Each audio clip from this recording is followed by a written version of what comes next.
অখণ্ডমণ্ডলাকারং ব্যপ্তং যেন চরাচরং তৎপদং দর্শিতং যেন তস্मै শ্রী গুরবে নমঃ।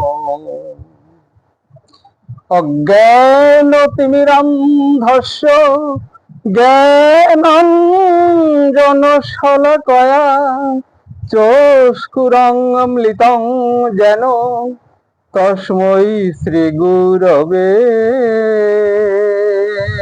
নমঃ। হরে কৃষ্ণ কৃষ্ণ কৃষ্ণ হরে হরে, হরে রাম রাম রাম হরে হরে। নারায়ণং নমস্কৃত্য নরং চৈব নরোত্তমং দেবীং সরস্বতীং ব্যাসং তত জয় মুদিরয়তে।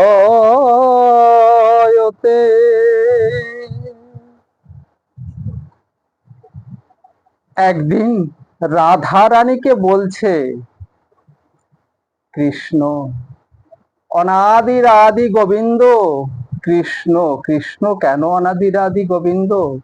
কারণ কৃষ্ণ হচ্ছে পূর্ণ প্রকাশ, পূর্ণ ব্রহ্ম, অর্থাৎ পূর্ণ অবতার, আংশিক অবতার নয়। তাই কৃষ্ণ অনাদির আদি গোবিন্দ।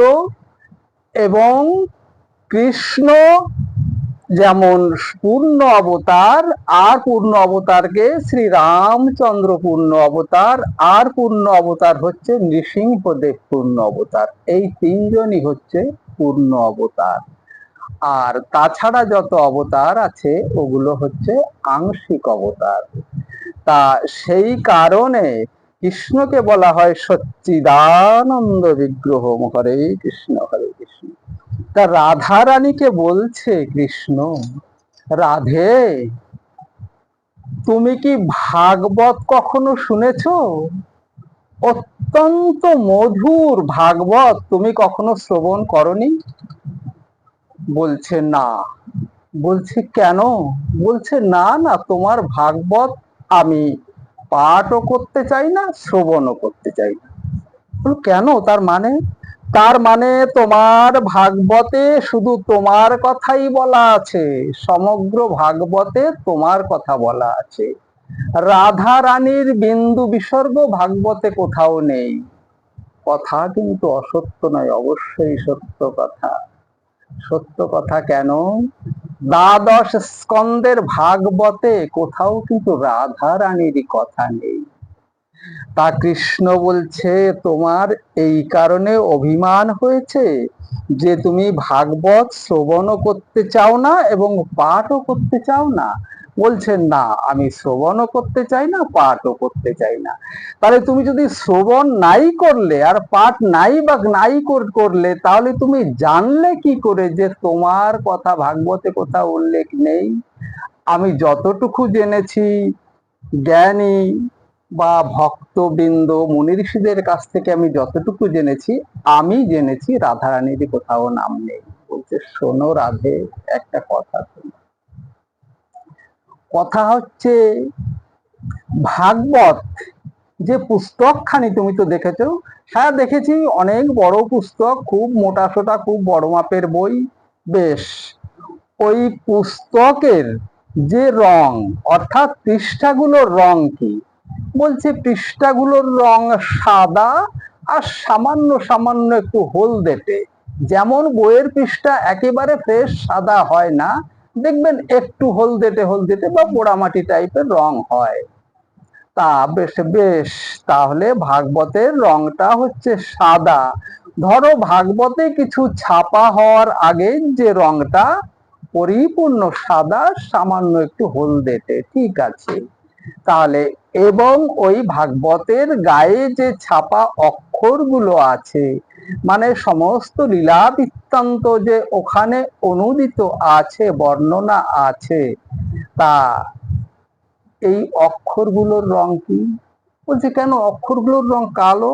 কালো তো হবেই, কৃষ্ণের সব কথা কালো হবে না? তাহলে শোনো রাজু, ওই অক্ষরগুলো যদি কালো রঙের হয়ে থাকে, কৃষ্ণ হয়ে থাকে, পুরো ভাগবতটাই হচ্ছে শ্রী রাধার, কারণ রাধার রং হচ্ছে সাদা আর একটু হলদেটে।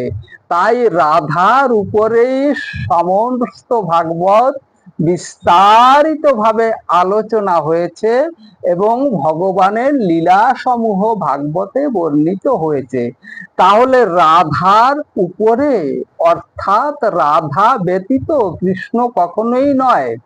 তাই রাধার অনুকম্পায় ওই কৃষ্ণবর্ণের কালি দিয়ে যে ভাগবত লেখা হয়েছে, রচনা করে হয়েছে, তা দুই মিলে হচ্ছে রাধা কৃষ্ণ। সেই কারণে তোমার নাম দেবার তো কোনো প্রয়োজন নেই, কারণ তুমি তো শ্রী রাধা, ত্রিভুবনময় তুমি সর্বত্র।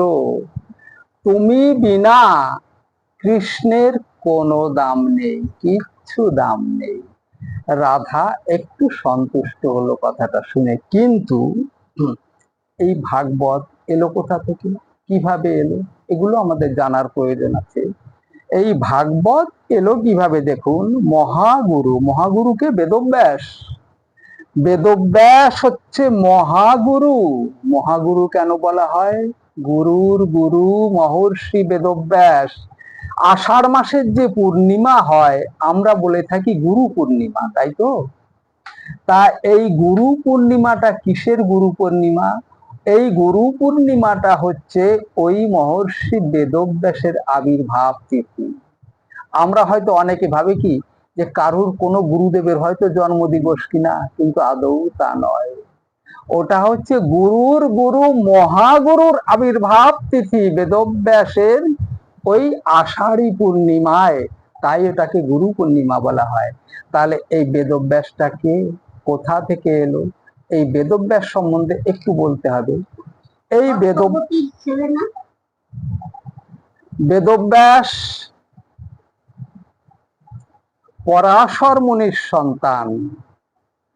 পরাশর মুনি গঙ্গা বক্ষে, গঙ্গার এপার আসতে চেয়েছিল, ঠিক সেই সময়ে সত্যবতী, ধীবর কন্যা সত্যবতী, উনি নৌকা চালাচ্ছিল, নৌকা পারাপার করা ছিল ওনার পেশা, কারণ উনি তো ধীবর কন্যা, জেলের মেয়ে, ওনার তো নৌকা পারাপার করাই পেশা। তা এই ধীবর কন্যার কিন্তু মৎস্যগন্ধা নাম। কেন মৎস্যগন্ধা? কারণ তার কিন্তু জন্ম হয়েছিল, জন্ম বৃত্তান্ত আলাদা, সেদিকে যাচ্ছি না, মৎস্যের পেটে জন্ম হয়েছিল, তাই সর্বাঙ্গে কিন্তু মাছের গন্ধ, তাই মৎস্যগন্ধা বলা হয়। কিন্তু অত্যন্ত সুগঠনা, অত্যন্ত সুন্দরী। তা যখন ওই সত্যবতীকে দেখেছিল কে? পরাশর মুনি। এই পরাশর মুনি ওকে দেখে মোহিত হয়ে এবং তাকে প্রেম নিবেদন করেছিল যে তুমি যেই হও না কেন, তোমাকে দেখে আমি মোহিত হয়েছি, আমি তোমার সঙ্গে মিলিত হতে চাই। তা সত্যবতী বলল যে মুনিবর, আমি একে কুমারী মেয়ে, দ্বিতীয়ত আমি মৎস্যগন্ধা, আমার সর্বাঙ্গে কিন্তু মৎস্যের গন্ধ, তা আমার সঙ্গে আপনি মিলিত হতে চান, সেটা তো সুখকর হবে না। তা বলছে যে দেখো সত্যবতী, তুমি তো মৎস্যগন্ধা, ঠিক কথাই, কিন্তু আমি পরাশর মুনি, তোমাকে আমি বরদান করছি, তুমি আজ হতে হবে পদ্মগন্ধা, তোমার শরীরে এক বিন্দু মাছের গন্ধ থাকবে না, তোমার শরীর থেকে বেরিয়ে আসবে পদ্মের গন্ধ। সেই থেকে কিন্তু মৎস্যগন্ধা হয়ে গেল পদ্মগন্ধা। বলছে সে না হয় হলো মুনিবর, কিন্তু এই দিনের বেলায় কি করে আপনি আমার সঙ্গে মিলিত হবেন? বলছে সে ব্যবস্থাও আমি করছি। তখন কুয়াশা, যোগ বলে কুয়াশা সৃষ্টি করেছিল ওই পরাশর মুনি, সেই কুয়াশার মাঝে দুজনের মিলন হয়েছিল, এবং সেই মিলনে যে সন্তানটি হয়েছিল উনি হচ্ছেন মহর্ষি বেদব্যাস। তা ওই সন্তানটি প্রসব হওয়ার পরে ওই সত্যবতী ওই সন্তানটিকে দিয়ে দিয়েছিল তার পিতা পরাশর মুনির কাছে। সত্যবতী কুমারী সেখানে সন্তানটিকে দিয়ে বাড়ি চলে এসেছিল। কিন্তু বেদব্যাস, কৃষ্ণ দ্বৈপায়ন বেদব্যাস নাম কেন হলো, তাই না? এবার বেদব্যাসের গায়ের রং ছিল কিন্তু কৃষ্ণবর্ণ, অত্যন্ত কালো, তাই কিন্তু কৃষ্ণ। এই যে আমরা যে গোকুল বৃন্দাবনে যে কৃষ্ণ দেখি, ওই কৃষ্ণ নাম অনুসারে কৃষ্ণ নয়, কিন্তু ওনার গাত্রবর্ণ ছিল অত্যন্ত কালো কৃষ্ণবর্ণ, সেই কারণে কৃষ্ণ। আর ওনার যখন জন্ম হয়েছিল তখন এই কৃষ্ণেরই জন্ম হয়নি।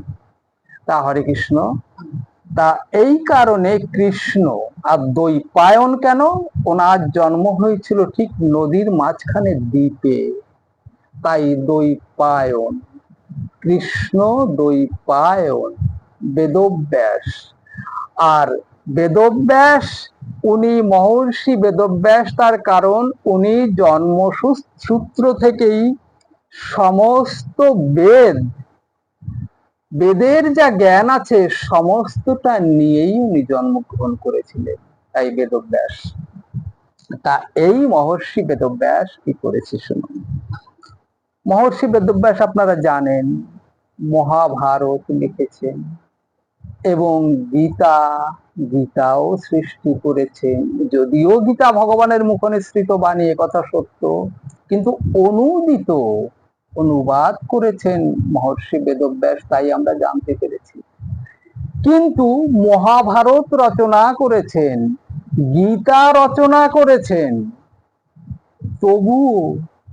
তবুও মানুষ, এই ধরাধামের যে মনুষ্যকুল ভক্ত হয়ে ওঠেনি, কিছুতেই ভক্ত হয়ে ওঠেনি। মহাভারত জেনেছে কুরুক্ষেত্র ধর্মক্ষেত্র, ওই কুরুক্ষেত্র কিন্তু মহাভারত হওয়ার অনেক আগে থেকেই বর্ণিত, ওটা ধর্মক্ষেত্রই বানিয়েছিল। তা সেই ধর্মক্ষেত্র হয়েছে, কুরুক্ষেত্র হয়েছে, গীতা হয়েছে, তথাপি কিন্তু মানুষ ভক্ত হয়ে উঠতে পারেনি। তা সেই কারণে ওই ব্যাসদেবের অত্যন্ত দুঃখ হলো যে আমি এত কিছু করলাম তবু মানুষ ভক্ত হয়ে উঠলো না। ঠিক এই চিন্তা করতে করতে কি করলো, বন মধ্যে গিয়ে চুপচাপ পড়ে আছে, বসে আছে। এই চিন্তায় বিমর্ষ হয়ে যে মানুষকে ভক্ত বানাতে পারলাম না কিছুতেই। গীতা সৃষ্টি করলাম, মহাভারত সৃষ্টি করলাম, বেদ অনুদিত করলাম, সবকিছুই করা হলো, কিন্তু মানুষ ভক্ত হয়ে উঠল না। তখন নারদ মুনি এসে জিজ্ঞাসা করছে, বেদব্যাস চিন্তিত কেন এত, কি হয়েছে তোমার? বলছে মুনিবর কি বলবো, বলার কোনো ভাষা নেই। বলছে কেন ভাষা নেই? বলছে না, আমি এত কিছু করলাম জীবকে শিক্ষা দেওয়ার জন্য, কিন্তু জীব ভক্ত হয়ে উঠলো না, এ কেমন আশ্চর্য। বলছে তোমাকে আরো কিছু করতে হবে। কি করতে হবে? তোমাকে শ্রীমদ্ ভাগবত অর্থাৎ ভগবানের সমস্ত লীলা সমূহ তোমাকে বর্ণনা করতে হবে, ভাগবত সৃষ্টি করতে হবে তোমাকে। তা বলছে আমি ভাগবত রচনা করব? বলছে হ্যাঁ ভাগবত রচনা করবে। তা বলছে আমি ভাগবত রচনা করব, আমার মনে একটা খুব দুঃখ আছে, আমি কি করে রচনা করব? ভগবানের লীলা কথা আমি রচনা করব কি করে? বলছে কেন? বলছে আমার মাতা সত্যবতী ধীবর কন্যা, অতএব আমার মাতুলালয় অর্থাৎ আমার মাতার দিক দিয়ে তারা হচ্ছে ধীবর, জেলে। আমি তো অত্যন্ত নিচু শ্রেণীর ওই দিক দিয়ে। আর এছাড়া আমি অবৈধ সন্তান। তা আমার মতন ব্যক্তি, আমার মতন পাপিষ্টের পক্ষে কি ভাগবত অনুদ্ধৃত করা, ভাগবত রচনা করা সম্ভব? নারদ মুনি বলছে, শোনো শোনো বেদব্যাস, ব্যাসদেব, তুমি আমার কথা শোনো। তোমার পিতা হচ্ছে পরাশর মুনি, তুমি একজন মুনির সন্তান। তুমি ভয় পাচ্ছ তোমার মাতা ধীবর কন্যা, জেলের কন্যা। আর কি ভয় পাচ্ছ? তোমার জন্মসূত্রটা বৈধতা নয়, অবৈধ। আর আমার কথা জানো কি? আমি দাসীর পুত্র, আমার পিতার কোনো ঠিকানাই নাই আমার পিতাকে। তাহলে আমি যদি যোগ বলে, তপস্যা বলে, যদি গুরু গোবিন্দের আশীর্বাদ বলে তোমাদের কাছে নারদ ভগবান হয়ে উঠতে পারি, আর তুমি বেদব্যাস মহাগুরু হতে পারবে না? অবশ্যই পারবে। তুমি ভাগবত রচনা করো, তুমি পারবে। তা বলছেন, তাহলে আপনি বলছেন ভাগবত রচনা করতে? হ্যাঁ বলছি। এইবার ভাগবত রচনা করতে হবে। নারদ মুনিকে প্রণাম করে উনি ভাগবত রচনায় মন দিলেন। তাই দ্বাদশ স্কন্দের ভাগবত রচনা করলেন মহর্ষি বেদব্যাস আমাদের জন্য। সব আমাদের জন্য করে গিয়েছে, যে আমরা যেন উন্নততর ভক্ত ও মানুষ হতে পারি। কিন্তু সত্যি কি আমরা হতে পেরেছি? এত কিছু করছে ভগবান আমাদের জন্য, এত কিছু করছে। প্রতি যুগে যুগে ভগবান ধরাধামে নেমে আসছে। কেন? যদা যদা হি ধর্মস্য গ্লানির্ভবত ভারতী অভ্যুত্থানমহং পরিত্রাণায় সাধূনাং বিনাশায় চ দুষ্কৃতম ধর্ম সংস্থাপনার্থায় সম্ভবামি যুগে যুগে। অর্থাৎ দুষ্কৃতীদের দমন করতে আর সাধুদের রক্ষার্থে, দেশে ধর্ম প্রতিষ্ঠা কল্পে, অধর্মের নাশ করতে ভগবান যুগে যুগে নেমে এসেছে। তথাপি কিন্তু আমরা ভক্ত হতে পারিনি। কেন পারিনি? তাই তো আমাদের স্বামী বিবেকানন্দ বলেছে, এখানেই স্বর্গ এখানেই নরক, কে বলে তা বহুদূর, মানুষের মাঝেই স্বর্গ নরক, মানুষের মাঝেই সুরাসুর। সুর অর্থাৎ দেবতা, আর অসুর তো অসুর। তাই এই মানুষের মাঝেই দেবতা, মানুষের মাঝেই কিন্তু অসুর। আমরা অসুর, সুরাসুর খুঁজে বেড়াই স্বর্গ মর্তে না, আমাদের মানুষের মধ্যেই অসুর, আবার মানুষের মধ্যেই কিন্তু দেবতা। তাই বলছে যে আমাদের ধরাধামে ভগবান এতভাবে আসার পরেও দেখুন, কলিযুগে মহাপ্রভু ভগবান নিজে নিজে নেমে এসে ভক্ত হয়ে ধুলোয় গড়াগড়ি দিয়ে কি বলেছে? মুখে শুধু একবার বলো হরি বল, হরি বল, হরি বল। তা তবুও আমাদের চেতনা ফিরে আসেনি, কিছুতেই আসেনি। তা যাই হোক, আমাদের বেদব্যাস ভাগবত রচনায় মন দিলেন এবং ভাগবত পরিপূর্ণ রূপে রচনা করলেন। এবং ভাগবত যখন রচনা করলেন, সেই ভাগবত কি হলো শুনুন। সেই ভাগবত শ্রবণ করার পরে জানেন তো, আমাদের বৈষ্ণবের মধ্যে সেরা বৈষ্ণবকে, শ্রেষ্ঠ বৈষ্ণবকে জানেন কি? বলতে পারবেন? শিব, ভোলানাথ। সেরা বৈষ্ণব কিন্তু শিব, শিব সেরা বৈষ্ণব।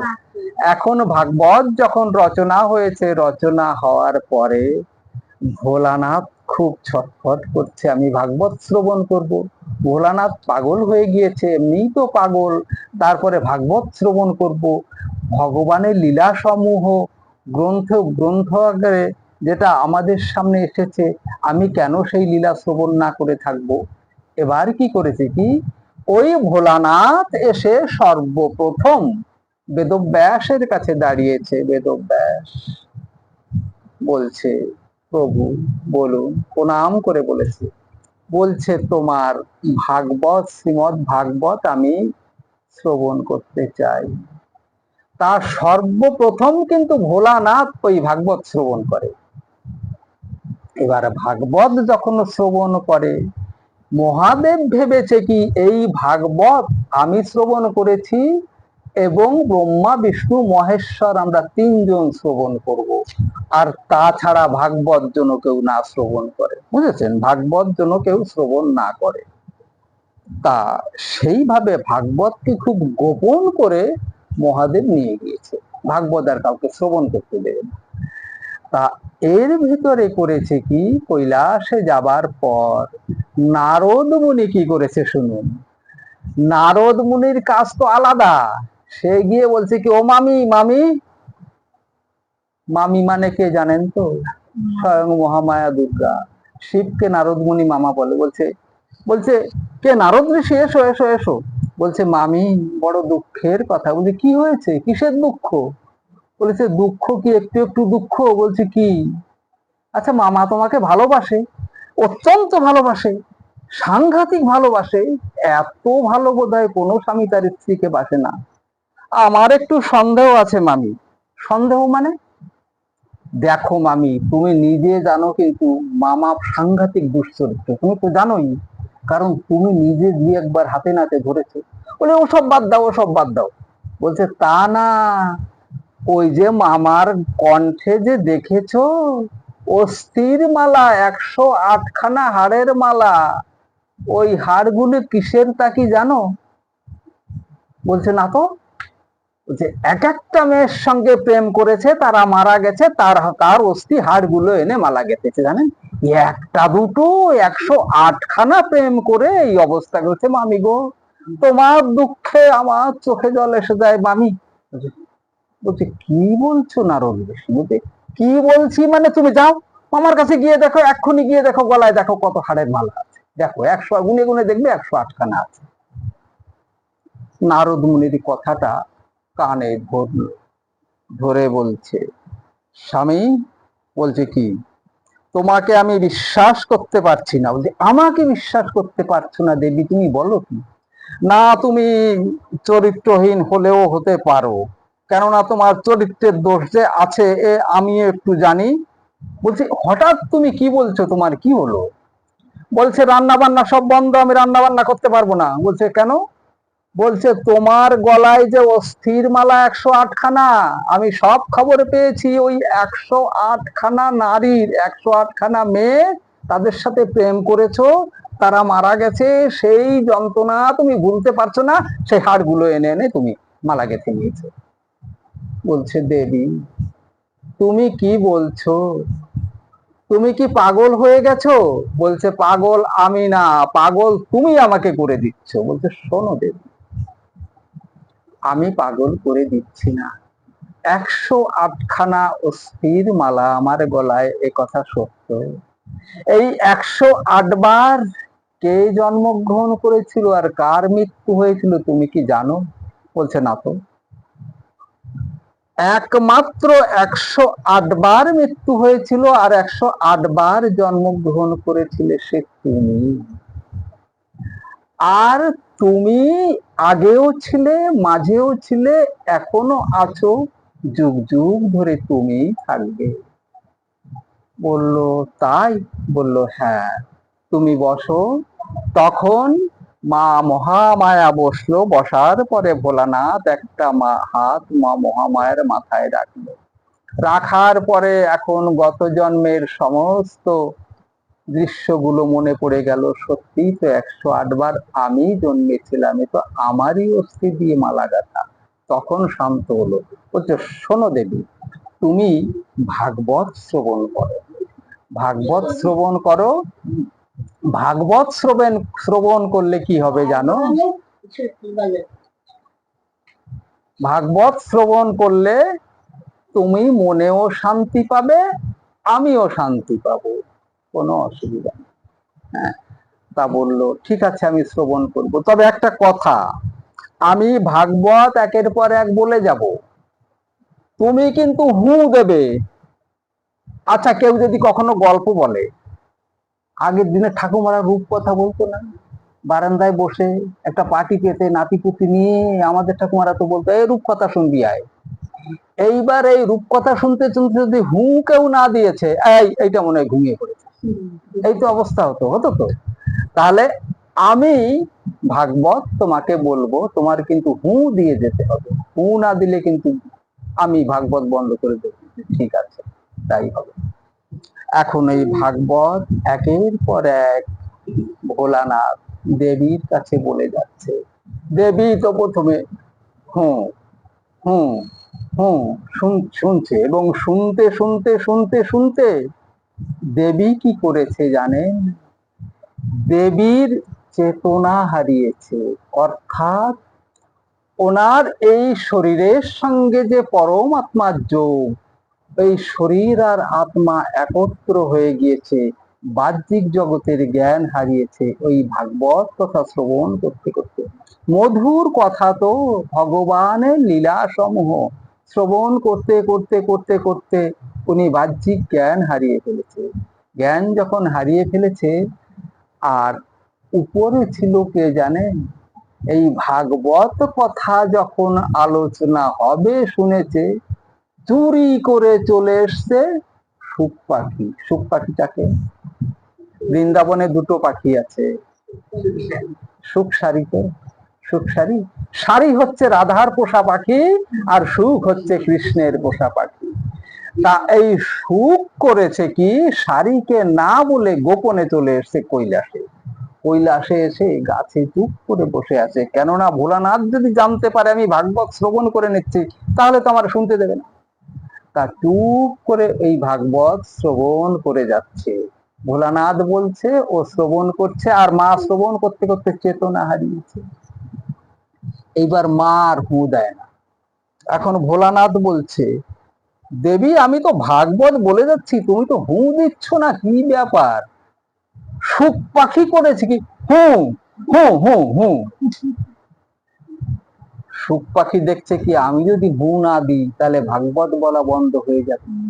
আর মাতা তো অন্তর্দৃষ্টি দিয়ে শ্রবণ করছে, মাতা তো আর বহির্জগতে নেই, উনি তো বিভোর হয়ে গেছে, একাত্ম হয়ে গেছে ভগবানের সাথে, মাতার তো কোনো দোষ নাই। তাহলে হুটা আমাকেই চালিয়ে যেতে হবে। এখন ওই ভাগবত পুরোদস্তুর শুনেছে ওই সুখ পাখি, আর মাতা শুনছে, আর মাঝে মাঝে হু, কতক্ষণ পরে পরে হু দিতে হবে তা কিন্তু জানা আছে ওই সুখ পাখির। ওই কিছুক্ষণ পর পরে হু হু হু। বেশ, ভাগবত কথা শ্রবণ প্রায় সমাপ্তির পথে, দ্বাদশ স্কন্দ ভাগবত প্রায় শেষের পথে। তা এই শেষের রাস্তায় গিয়ে এখন ভাগবত বলছে, ভাগবত এখানে আমি বিশ্রামে রাখছি, ভাগবত বিশ্রামে রাখছি, এই কথা বলে বাবা ভোলানাথ চুপ করে গেছে। বলছে, দেবী দেবী ওঠো, আমার তো বলা হয়ে গেছে ভাগবত, আর তো কিছু নেই, তুমি তো শ্রবণ করে নিয়েছো, উঠছো না কেন? দেবী উঠছে না, দেবী বিভোর হয়ে আছে। এখন দেবীকে এরকম ধাক্কা দিয়েছে, ধাক্কা দিলে জ্ঞান ফিরেছে। হ্যাঁ, কি হয়েছে কি হয়েছে? তুমি কি ঘুমিয়েছিলে? বলছে না, আমি একাত্ম হয়েছিলাম, আমি বাহ্যিক জগতে ছিলাম না স্বামী। বলছে, ও তাহলে এতক্ষণ ধরে হু দিল কে? হু দিল কে? তুমি তো বাহ্যিক জগতে ছিলে। হঠাৎ করে হু দিয়েছে, হ্যাঁ দেখো কে? উপর দিকে তাকিয়ে দেখে কি সুখ পাখি হু দিয়েছে। সুখ পাখি তাহলে জেনে গিয়েছে, আর সুখ পাখি যদি জেনে যায় বৃন্দাবন জেনে যাবে, সারি জেনে যাবে, আর বৃন্দাবন জানলে গোপীরা জেনে যাবে, রাজ্য জেনে যাবে, রাজ্য জেনে গেলে সব সর্বনাশ হয়ে গেল। ভাগবত আর গোপন রাখতে পারলাম। তা কি করলো ভোলানাথ? করেছে কি, ওই সুখ পাখিকে তাড়া করেছে, সুখ পাখিও উঠছে। আর ভোলানাথ ত্রিশূল নিয়ে তাড়া করেছে, সুখ পাখিকে মেরেই ফেলবে। আর সুখ পাখি করেছে কি, ত্রিভুবন ঘুরছে, উড়ে উড়ে ত্রিভুবন ঘুরছে। ভোলানাথের ত্রিশূলের থেকে বাঁচা কি চারটিখানি ব্যাপার? চারটিখানি ব্যাপার তো না। ও সেখান থেকে উঠতে উঠতে উঠতে উঠতে গিয়ে কি হয়েছে, ওদিকে বেদব্যাসের স্ত্রী ছিলেন গর্ভাবতী। তা ওই সুখ পাখি আর কোনো জায়গা না পেয়ে ওইখানে গিয়ে ওই বেদব্যাসের স্ত্রীর গর্ভে প্রবেশ করে ওই ভিতরে যে সন্তানটি আছে তার আত্মার সঙ্গে বিলীন হয়ে গেছে। বিলীন হয়ে গেলে মহাদেব চলে এসছে, এই যে বেদব্যাস, সুখ পাখি এখানে চলে এসছে, আর সুখ পাখি বিলীন হয়ে গিয়েছে তোমার স্ত্রীর গর্ভে। তোমার যে সন্তান সম্ভবা স্ত্রী, তার গর্ভের সন্তানের সঙ্গে বিলীন হয়েছে। ওই সুখ পাখিকে বার করে দাও, তা না হলে কিন্তু ত্রিশূলের ঘায়ে কিন্তু সুখ পাখিও যাবে, তোমার স্ত্রীও যাবে, তোমার স্ত্রীর গর্ভের সন্তানও যাবে। তা তুমি কি করবে বলো? তা বলছে, প্রভু প্রভু আপনি ক্ষান্ত হন, আপনি ক্ষান্ত হন। বলছে, ক্ষান্ত হব মানে? ক্ষান্ত হব মানেটা কি? সুখ পাখিকে বার করে দাও। তা বলছে, প্রভু সরস্বতী নদীর তীরে বসে আমি যখন ভাগবত রচনা করেছি, আর সেই রচনা কাল হতে আমি ব্রহ্মা বিষ্ণু মহেশ্বরের স্মরণ করে এসেছি, অন্য কারোর স্মরণ নয়।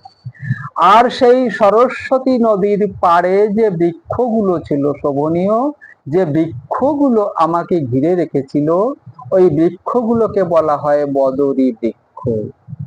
বদরী বৃক্ষ কি জানেন? বদরী অর্থাৎ কুল।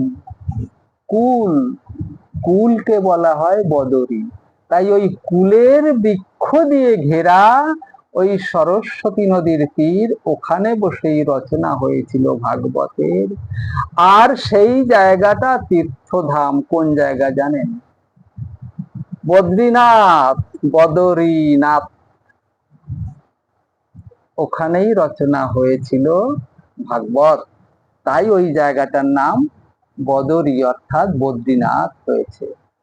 তা বলেছে, তুমি ঠিক আছে, তুমি ব্রহ্মা বিষ্ণু মহেশ্বরকে স্মরণ করেছো, বুঝলাম, কিন্তু আমার ভাগবত আমি পাঠ করেছি, শ্রবণ করেছে ওই সুখ পাখি।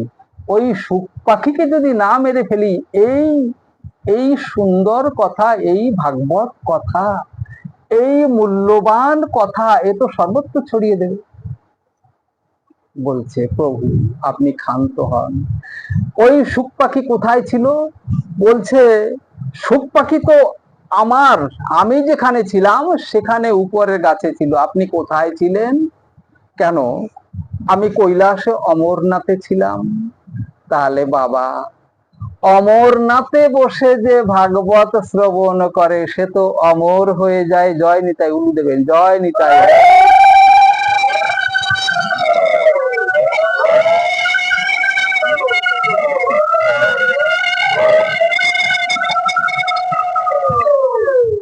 তাহলে অমরনাথে বসে যে ভাগবত শ্রবণ করে সে তো অমর হয়ে যায়। তাকে কি কখনো কিছু করা যায়? করা যায় না, না? সে তো ঠিক, অমরনাথে বসে যে শ্রবণ করে সে তো অমরই হয়ে যায়। এই কথাটা তো আমার মাথায় ছিল না। তাহলে তাহলে আর কিছু করার নেই, আমাকে ফিরে যেতে হবে। বাবা, মা একা রয়েছে কৈলাসে, আপনি মায়ের কাছে ফিরে যান। তা যখন এই অমরনাথের কথা বলেছে, ওটা তো শিবেরই স্থান, তাই না? তা ভোলানাথ চলে গেল সেই কৈলাস অমরনাথে। অমরনাথ কিন্তু বড় তীর্থ, তো ভোলানাথের তীর্থ। এইদিকে কি করলো?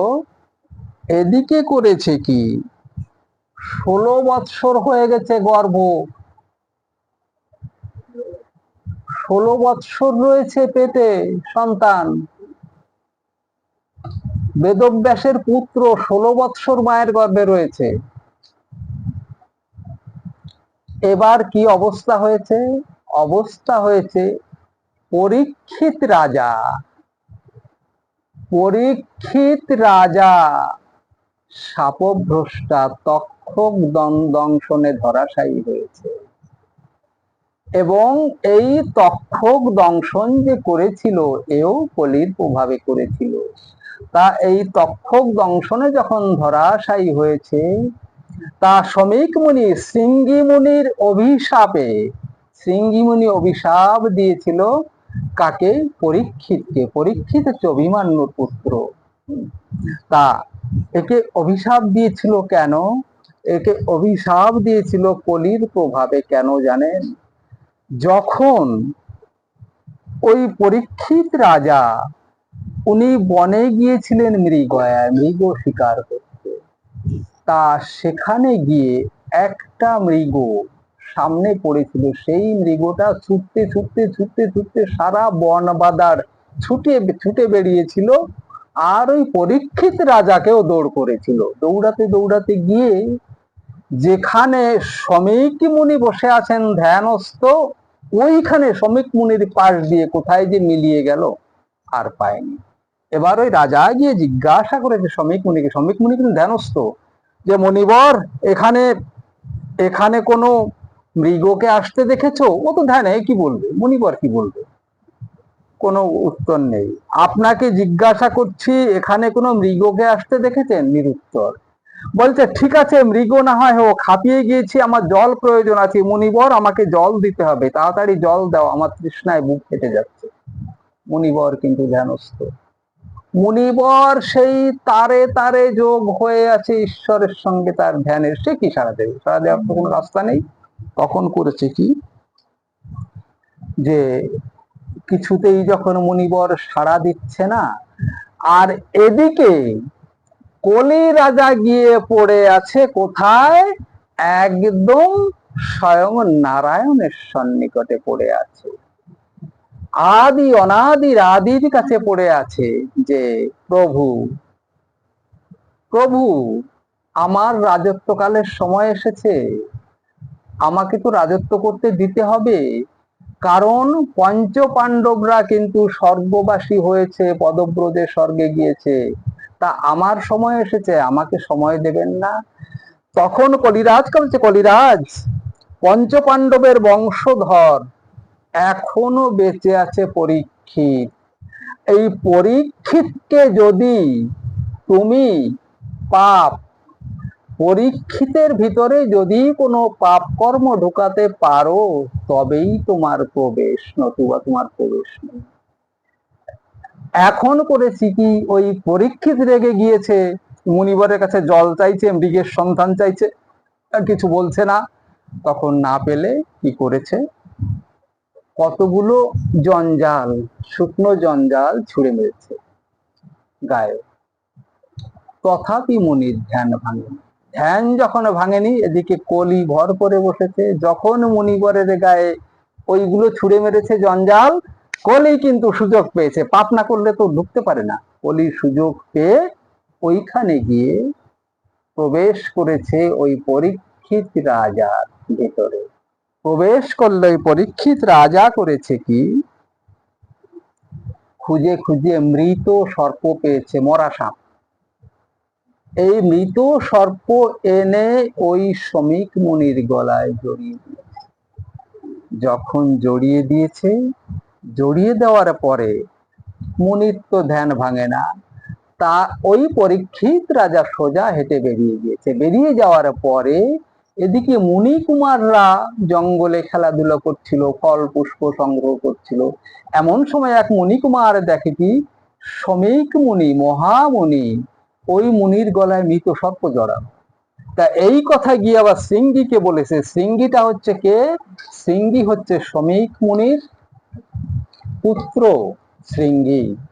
তা ওই শৃঙ্গিকে যখন বলেছে যে শোন, তুই তো বড় বড় কথা বলিস, তুই না শমিক মুনির পুত্র শৃঙ্গি মুনি, তুই তোর পাওয়ার অত্যন্ত বেশি, তোর পিতার কি দুর্দশা তা কি জানিস?